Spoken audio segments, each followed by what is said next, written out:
the trim, the interior doorway trim for the cabin. It's heartwood pine from an old power pole. There's basically in the trailer what the old power pole looked like. That's one that's not been milled yet, but I milled the heartwood out of the pole with a chainsaw, and then using hand planes worked down, shaped, and you can see I left some of the a few chainsaw marks, kind of reminiscent of axe marks, to give it kind of a hand-hewed look. There's like a mark, axe marks there. Those are chainsaw marks, but they kind of look like hack marks from an axe. So that's the left side of the doorway, and then here's I just put a coat of tung oil, so that's why it's kind of shiny. And this is the inside, and there is part of the light switch. I routered an edge, and then there'll be another big block of wood on the other side of the light switch.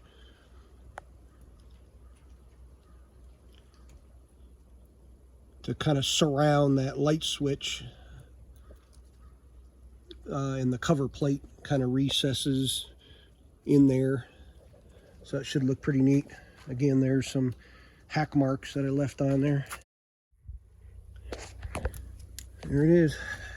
Turns a real nice amber color. It's kind of like an antique pine look because it's such an old heartwood. It's not that real yellow blonde looking wood when it's brand new wood, especially because it's the heart. You can see the main part of the heart right there and there. So some of this is slightly sapwood, but probably half of it's heartwood. Got some neat looking knots on it too.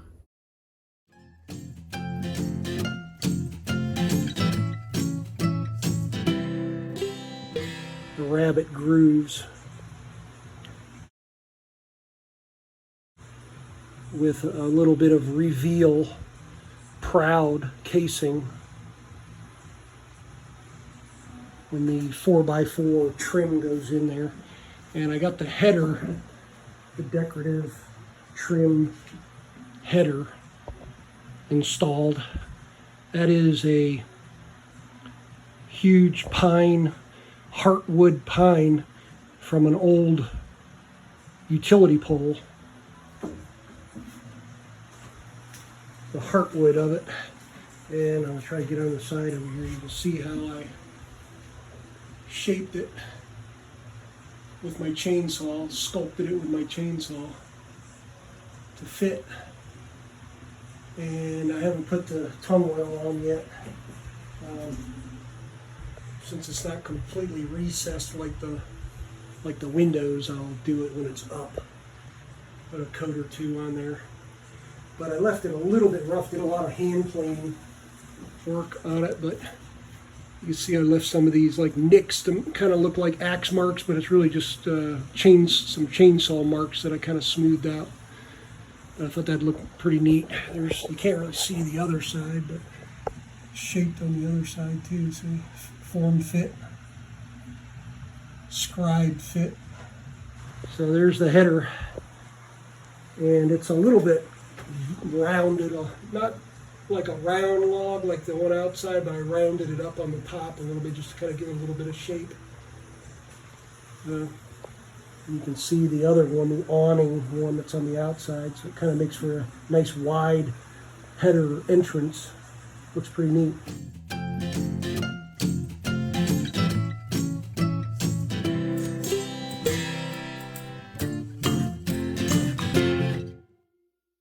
There's the one, the right side that has the light switch, a portion of the light switch box cut out. There's the light switch, so it goes on that right side. I got the video turned upright so you can see the whole trim. If I had it sideways, you wouldn't really be able to see. So you can see the header is already done, and there on the left is the first piece of trim that was just hung, and boys, it looked good.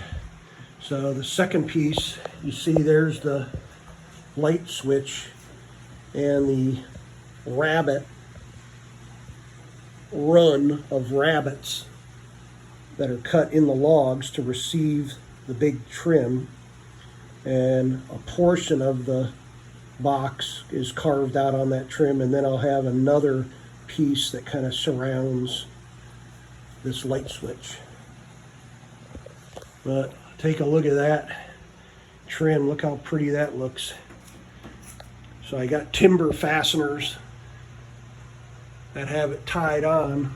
Your eye doesn't really get on this side much, but look how tight that is on the logs, on the rabbet edges of the log. That knot, look at that, isn't that pretty? And these are cypress plugs. I got a dowel plug maker drill bit that you drill into wood and it makes plugs. That's a 5/8. And you see I oriented the plug with the green going up, but I'm going to leave them light colored. I'll dab some tung oil on those, so they'll darken a bit. They won't be quite so white, but they will be a contrasted color. So you'll see it'll appear as though it's put together with dowels. But what a pretty amber colored wood that turned out with that tung oil, and it matches that big heartwood header really nice.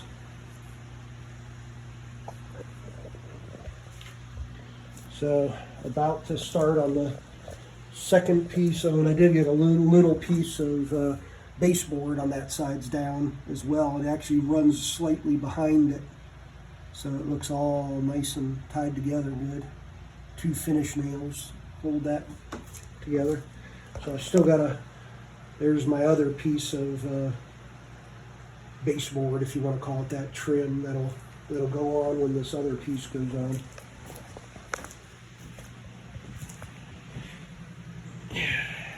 And here's see, I got 2 little shims on the bottom there, on that bottom base log for the baseboard. Scribe to fit and cut. I'll remove this little pencil line, but I'd use that as a gauge for the fit, so that fits really nice.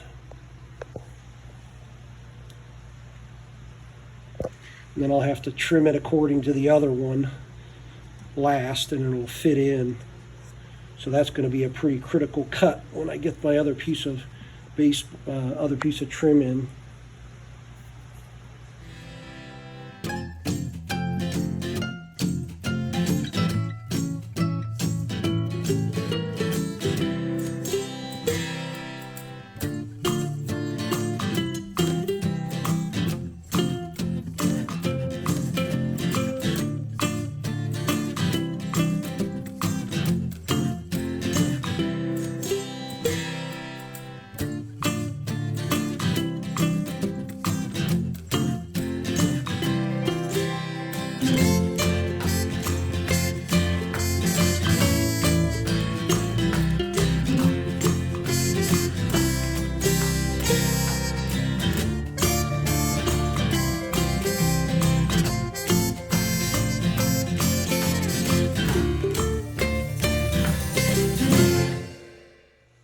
I got these cypress dowel plugs in the timber fastener holes. I got big 8-inch timber fasteners that I use to attach to the logs. And then I plugged the holes with cypress. So you can see those hack marks, how nice and rough to kind of match that header. On the inside looks kind of neat. Look how I left the circle saw marks when I originally ripped it. I ran my hand plane over it, but I kind of left some of these circle saw marks. That kind of looks neat, pretty rough looking. can see there's a circle saw mark on that one. A nice clean fit, so you can see now kind of how I'll be doing that trim to hide some of this little bit of wire stuff around here, because the trim will probably come up to about here to hide that and go around this outlet. I just got it set in there right now, but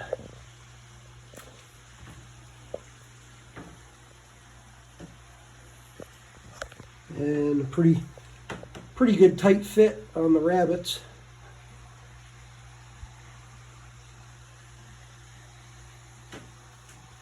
One little imperfection in the log here I'll tidy up. You can barely see where that wire went in. The log just kind of splintered out, so I'm going to putty that and rough it up and paint it, and you'll never notice it. I'll put some blue tape, so I got a little tidy enough to do on that. That's about the only place though. Love the color. Just love how it matches that header as opposed to the lighter colored wood. I like the lighter colored wood on the windows though, because it does pick up, tie into the floor. But just for a little contrast, something different in the doorway looked kind of neat. And I used that lighter colored, same stuff that I used on the windows for the threshold. So there's a threshold. I had to use my bevel guide gauge to get the correct angle. These angles lean slightly out. They're not square on both sides. So that was a tricky cut. I had to keep just kind of nibbled, kept nibbling away and test fitting so I'd get a nice tight fit. That turned out really good. So then last I'll have a, this is proud, sticking out a little bit. I'll have another, like a 1x or a 2x that's against here with that weather strip. So when the door closes, it'll make contact with that 1x trim weather stripper, that stripping that goes all the way around the perimeter. So this is proud on this side over here as well. See, it's unfinished because I'll have a 1x that barely sticks out beyond that even. So the doorway will get a little narrower with that weather strip jam, you know, that the door will strike, because it'll be an outswinging door. But wow, really proud of that trim. It really looks neat. I did 4 dowels, 1, 2, and then 3, 4, and I'm debating. There's kind of a gap here. I might do one more between these two. I'll just live with it for a little while and just see if but that's more than enough to fasten that timber. I just probably could have did one more there maybe. But it looks good, I think, with just 4.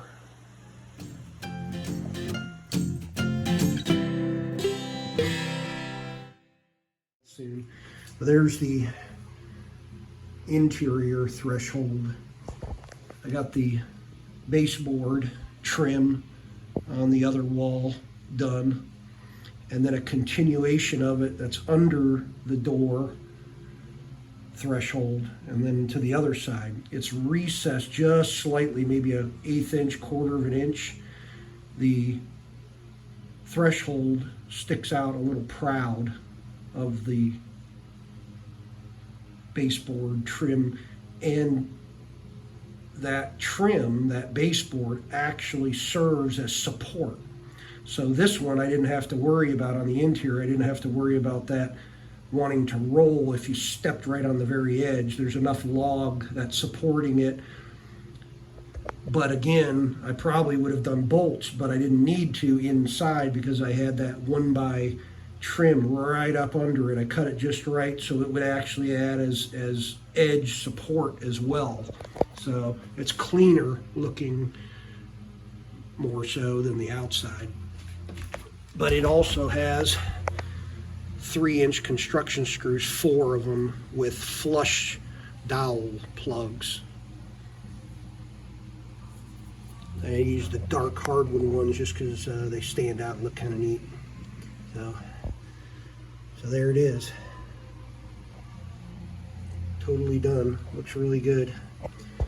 And I did some minor scraping just to kind of get these 2 edges just perfect together. Beveled a little bit right here so you don't run the possibility of catching an edge or something like that. But most of this will be painted the exterior color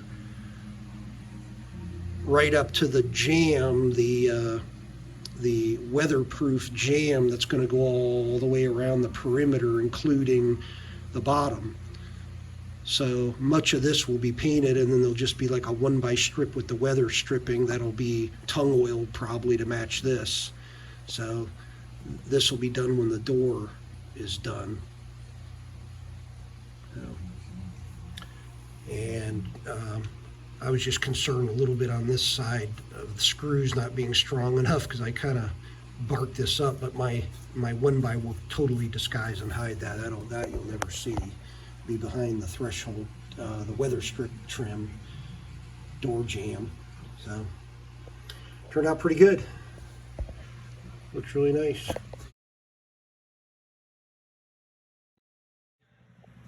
And the light switch. See how I scribe fit that light switch panel? Actually cut that on my table saw, ran it sideways multiple times on my table saw as I raised the blade on a fence that was perpendicular to the table saw. It turned out pretty neat. I saw a video on how to do that on YouTube.